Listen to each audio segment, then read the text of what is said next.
Hi folks, welcome to the Prepared Homestead. This is Travis. Thank you all for stopping by to watch. I was doing some thinking and talking last night. The wife and the kids. I was telling stories actually of my grandfather. Kids love hearing those kind of stories. And so we started talking about preparedness, and self-sufficiency and independence and all those kinds of things. And you know, folks in that generation, really just humans, humans for pretty much up until about 40, 50 years ago, have all been kind of on the level of preparedness, you know, somewhere in that level of preparedness. They've all been, you know, seeking self-sufficiency, seeking independence, and they did it because, well, they had to, you know. There wasn't safety nets and modern conveniences that were always there to catch them. So it makes me think, and we talked about it last night, is when did it happen that being prepared, being self-sufficient, having a toughness, a grit to you, fell out of fashion? I mean, when did that happen?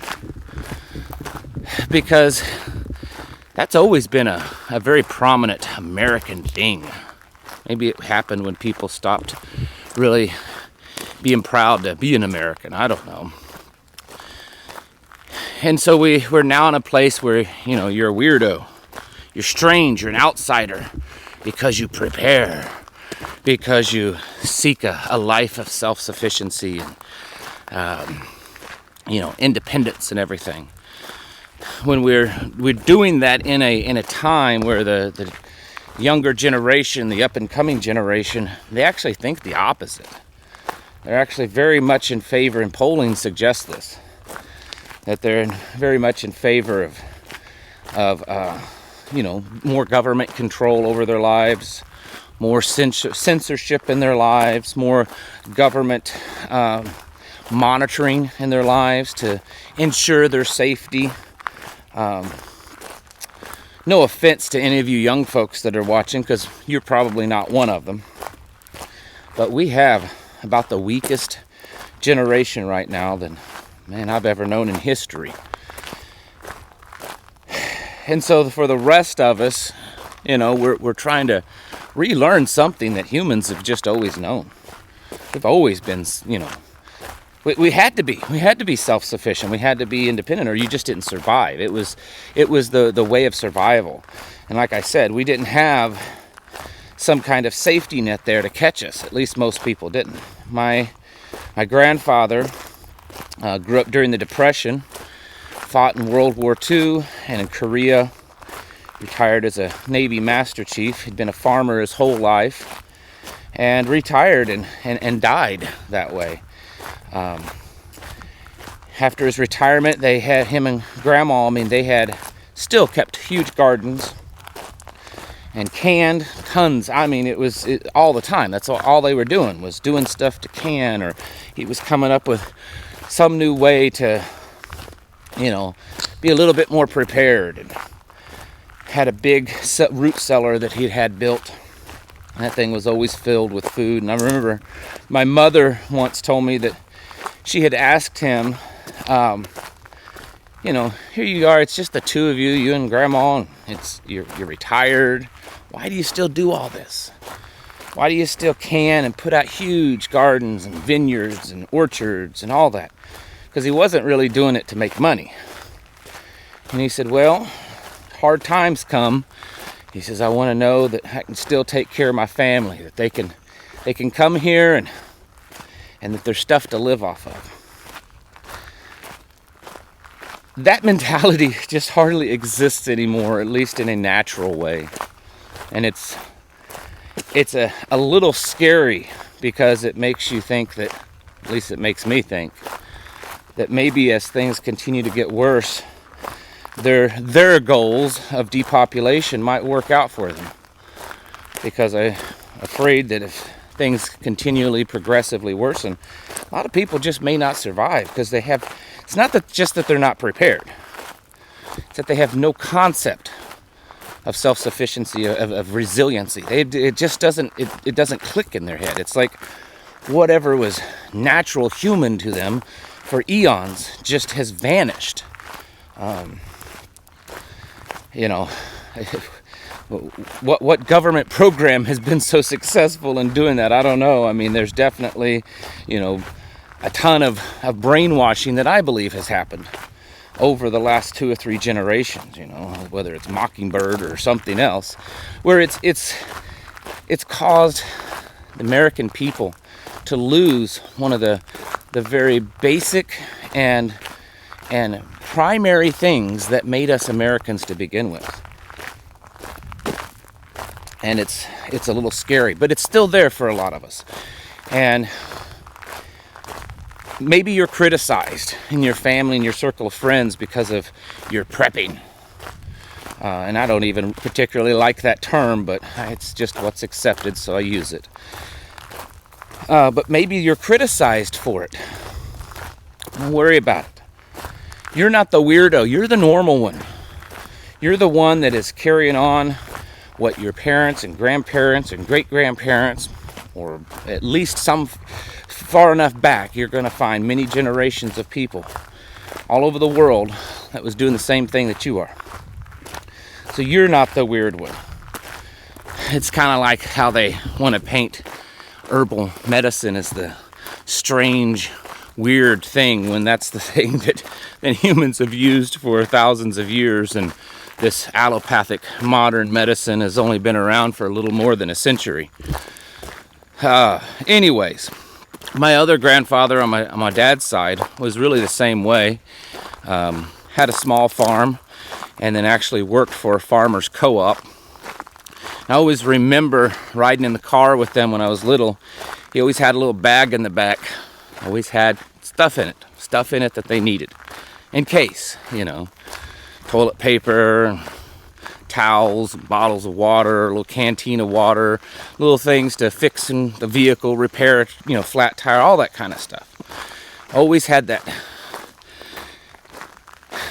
Do you have that? You should. Everyone should carry, have on them, or at least in their vehicle, a get-home bag. A get-home bag, I think, is more important than a bug-out bag. You know, think of something, a small backpack. You want to keep it as minimalistic as possible. For the average person, it's to get you home. 3 days is usually the average time period that bag should keep you alive. Don't get too caught up in a lot of gadgets and stuff. You just need some basic things that if something were to happen and you weren't able to drive home from work or school or the grocery store or whatever in a normal manner, that you would have that to get you home. You know, first aid kit, 3 bottles of water, you know, a small emergency poncho / blanket. If you work where you have to dress up in business attire, you know, have a small bag with you with a pair of sweatpants and tennis shoes or hiking shoes so that you can throw those on in case you need to get home. A little bit of food, first aid kit, a means to make fire, compass and map, maybe a little ham radio or something if you live close enough to your house that you could communicate. Make sure you have a plan, that kind of stuff. That's really important. And again, don't go all out and make it too big, because the idea is you want it to be really light so that you can get home as soon as possible. That's the whole concept of getting home. You know, something happens, an EMP, a nuclear war, a flood, this recent flooding. What if your vehicle at work was flooded and you couldn't drive it home? You know, and everything's kind of chaotic and you have to walk it. Make sure you have a bag so that you can get home. It makes it a lot simpler. That's happened to me. Years ago, my vehicle broke down at night. I was driving home from work like 1 in the morning. It broke down and my cell phone was dead. That's back when cell phones weren't, you know, what we worshiped. So it died. I didn't have a charger with me. Didn't have any other way to get home. So I walked the whole 32 miles. And I'm serious, it was 32 miles. And looking back, I sure would have wished to have a get-home bag. I did it without one and made it. But we should be thinking about this kind of stuff, because this was just normal. This was normal thoughts, and it's become abnormal now because we're heavily dependent upon a system that is extremely fragile. Not only extremely fragile in a natural sense, but it's also very vulnerable to being taken down, which is what we're watching and viewing every day. So when you view preparedness, self-sufficiency, don't view it as this some abnormal, strange, abstract, thing that you're out there searching for, okay? It's just normal life. It's just normal life, You don't want to have just 1 or 2 days of food in your house. What if something happens and you can't get to the grocery store for a couple of days? I mean, this is just common sense. What if you're out and your car breaks down? You have no cell service. What are you going to do? You need to have at least some provisions for that kind of stuff. What are you going to do if the systems that you're dependent upon, that your life functions normally because they function normally? What are you going to do if those systems no longer function normally? You wake up one day and there's no electricity. It's out for hours, days, weeks, or you just don't know how long it's out. You can't go to the grocery store because they don't have any food, or they don't have electricity, or there's some other kind of disaster. It's underwater, or maybe you don't have the proper paperwork to enter a grocery store and purchase food. What are you going to do? Have you thought about these things? How much is your life dependent upon all these various systems, whether, it doesn't matter if they're public or private, how much is dependent upon them? And then what can you do to have your own safety net? Doesn't mean you have to be off grid now. It just means that what do you have in place as your own safety net in case that system fails? Okay, the utility company is no longer sending electricity to your home. What are you going to do? I mean, all that food in your freezer you've been stocking up on, how long is it going to last with no electricity? Have you planned for that? How are you going to cook all that food? Have you planned for that? Water's no longer coming out of your pipes. Have you planned for that? These are the kind of things that you need to just think as just a normal, it just comes to you, okay? This isn't some strange way of thinking. This is really a very natural way of thinking. And we need to get back to that. I know many of you, this is normal for you. Many of you are going to say, I know, I'm a master level at this. I get it, and that's good. But I would suspect that even the most prepared amongst you still has some places that they need to work on. It is a journey, and the world that we're living in today, it's becoming a necessary journey, especially if you really want to survive. And we don't know what survival is going to really look like.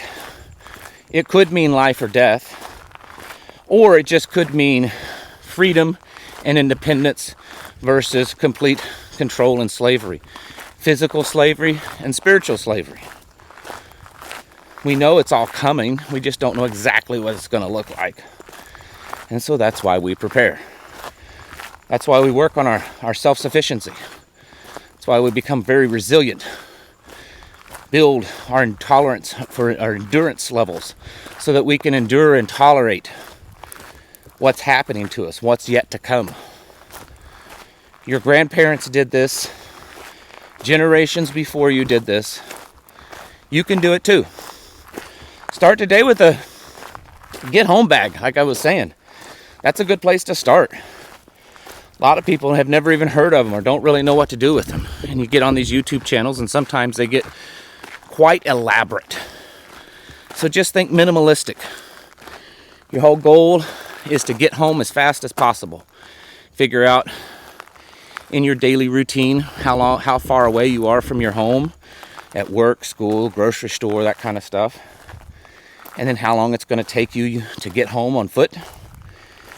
The average is 3 days for average people, but you should be able to do at least 10 miles a day. And prepare just accordingly, just to get home. Keep it minimal and keep it gray man, meaning that you're not all tactical, because you don't know what kind of chaos is going on, so you don't want to draw attention to yourself. It's a good place to start. And of course, continue your food preps, your seed preps, your medical, all that kind of stuff. And then every day trying to learn something new or build upon some skill that you have that will make you less dependent upon their fragile system that's coming down. Folks, this is what's normal, okay? Don't let them make you believe that you are abnormal, that you're a weirdo because you think this way. This is how humanity has thought for millennia. It's the only way we could think.